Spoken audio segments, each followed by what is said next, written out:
تعیناتی بارے جسٹس قاضی فائز عیسیٰ کے خط کی بازگشت ابھی جاری تھی کہ اس کی توثیق کرتے ہوئے ایک اور معزز جج جسٹس سردار طارق مسعود نے بھی خط لکھتے ہوئے چیف جسٹس عمر عطا بندیال کے طرز عمل کو غیر جمہوری قرار دے دیا ہے۔ جسٹس سردار طارق مسعود نے اپنے خط میں سپریم کورٹ کی پریس ریلیز کو مسترد کرتے ہوئے کہا کہ 5 ارکان کی اکثریت نے چیف جسٹس عمر عطا بندیال کی جانب سے 4 ججز کی نامزدگیوں کو مسترد کر دیا تھا۔ جسٹس سردار طارق مسعود کی جانب سے خط چیف جسٹس اور جوڈیشل کمیشن کے ارکان کو لکھا گیا ہے۔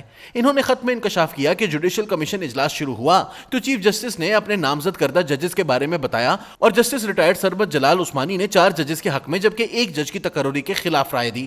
تاہم جسٹس سجاد علی شاہ اور جسٹس اعجاز الاحسن نے چیف جسٹس کے ناموں کی منظوری دی۔ جسٹس سردار طارق مسعود نے خط میں لکھا کہ میں نے اپنی رائے دیتے ہوئے اسلام آباد ہائی کورٹ کے چیف جسٹس اطہر من اللہ کی سپریم کورٹ میں تقرری کا کہا۔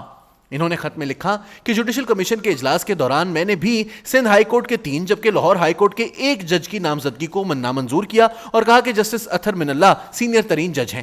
اس پر وزیر قانون، اٹارنی جنرل اور بار کونسل کے نمائندے نے اس سے اتفاق کرتے ہوئے 4 نامزد ججوں کی تقرری نامنظور کی۔ جسٹس سردار طارق مسعود نے خط میں انکشاف کیا کہ جسٹس قاضی فائز عیسیٰ نامنظوری کی وجوہات بتا رہے تھے کہ اس دوران چیف جسٹس نے انتہائی غیر جمہوری عمل کا مظاہرہ کیا اور اجلاس سے اٹھ کر چلے گئے۔ جسٹس طارق مسعود کا کہنا تھا کہ معاملہ واضح ہو گیا تھا کہ جوڈیشل کمیشن کے 5 ارکان نے نامزدگیوں کو نامنظور کر دیا تھا۔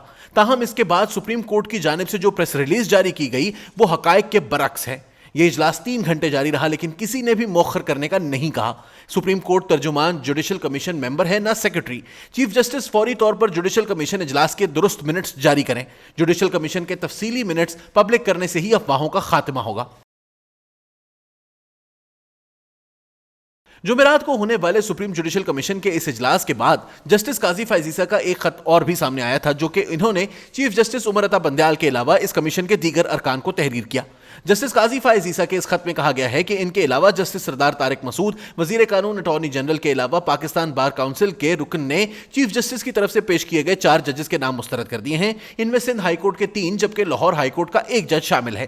خط کے مطابق پشاور ہائی کورٹ کے چیف جسٹس نہ تو سینئر جج اور نہ ہی ملک کی دیگر ہائی کورٹس کے دیگر چیف جسٹس صاحبان سے سینئر ہیں۔ اس لیے فیصلہ کیا گیا کہ اس بارے میں مزید معلومات اور دیگر ہائی کورٹس کے چیف جسٹس صاحبان کا ڈیٹا بھی طلب کیا جائے۔ اپنے خط میں جسٹس قاضی فائز عیسیٰ کا کہنا تھا کہ اجلاس کے دوران چیف جسٹس نے اپنے فیصلے کے ڈکٹیٹ نہیں کروایا اور جلدی میں اجلاس چھوڑ کر چلے گئے جبکہ ان کے پیچھے جسٹس اعجاز الاحسن بھی اجلاس سے چلے گئے۔ انہوں نے کہا کہ عوام کی نظریں جوڈیشل کمیشن کے اجلاس پر تھیں اور یہ ان کا آئینی حق ہے کہ انہیں معلوم ہو کہ اجلاس میں کیا فیصلے ہوئے۔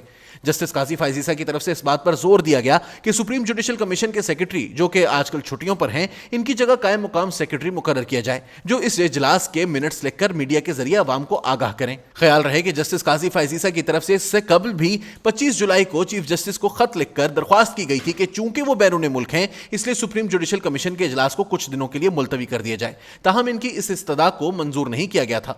جوڈیشل کمیشن کے اس اجلاس میں شریک رکن کے مطابق اٹارنی جنرل اشتر اوصاف جو کہ بیرون ملک تھے اور وطن واپس آ رہے تھے، اس اجلاس کا سن کر وہ بھی لندن میں رک گئے اور اسکائپ کے ذریعے اس اجلاس میں شریک ہوئے۔ اجلاس میں اکثریت نے بھی اس تجویز سے اختلاف کیا کہ سپریم کورٹ کے کسی جج کی ریٹائرمنٹ سے پہلے ہی ان کی جگہ کسی دوسرے جج کی تعیناتی کرنے کے لیے کسی جج کے نام پر غور کیا جائے۔ جسٹس قاضی فائز عیسیٰ نے بھی اپنے اس خط میں اس بات کا ذکر کیا کہ ملکی آئین اس بات کی اجازت نہیں دیتا کہ کسی شخص کی ریٹائرمنٹ سے پہلے ہی اس جگہ کو فل کرنے کے لیے کسی کے نام کو زیر بحث لے آیا جائے۔ وکلا تنظیمیں بھی اس بات کا مطالبہ کرتی آ رہی ہیں کہ اعلیٰ عدلیہ میں ججز کی تعیناتی میں سینیورٹی کو اہمیت دی جائے اور اس کے علاوہ چیف جسٹس کے پاس جو نام پیش کرنے کا استحقاق ہے وہ واپس لیا جائے۔ دوسری جانب اعلیٰ عدلیہ میں جج صاحبان کی تعیناتیوں کے معاملے پر سپریم کورٹ بار ایسوسی ایشن، پاکستان بار کونسل سمیت مختلف بار ایسوسی ایشنز کے مشترکہ اعلامیے میں کہا گیا ہے کہ سینیورٹی اصول کے برخلاف مسلسل تعیناتیوں کے سبب عدلیہ کی ساکھ متاثر ہوگی۔ اعلامیے میں کہا گیا ہے کہ اعلیٰ عدلیہ میں 5 جج صاحبان کی نامزدگی مسترد ہونے کے اکثریتی فیصلے کے ساتھ کھڑے ہیں۔ وزیر قانون اعظم نذیر تارڑ اور اٹارنی جنرل اشتر اوصاف نے وزیر اعظم کی ہدایت پر جوڈیشل کمیشن میں اصولی موقف اختیار کیا۔ پاکستان بار کونسل اور دیگر ایسوسی ایشنز نے اپنے مشترکہ اعلامیے میں کہا کہ سپریم کورٹ کے معزز جج جسٹس قاضی فائز عیسیٰ کا سینیورٹی اصول کے تحت رائے دینا قابل ستائش ہے۔ اعلیٰ عدلیہ میں جج صاحبان کی تعیناتیاں سینیورٹی اصول کے مطابق کی جائیں۔ یہ بات بھی ذہن میں رہے کہ جن ناموں کو مسترد کر دیا جائے وہ دوبارہ کسی کمیشن میں نہیں نامزد کیے جا سکتے، لیکن مؤخر ہونے کی صورت میں دوبارہ ناموں کو سامنے لایا جا سکتا ہے۔ یہاں 4 کے مقابلے میں 5 کی اکثریت سے ججز کے نام مسترد ہو گئے، لیکن چیف جسٹس صاحب نے 4 ناموں کو مؤخر تصور کر لیا، یعنی وہ دوبارہ انہی ناموں کو سامنے لانے کا ارادہ رکھتے ہیں۔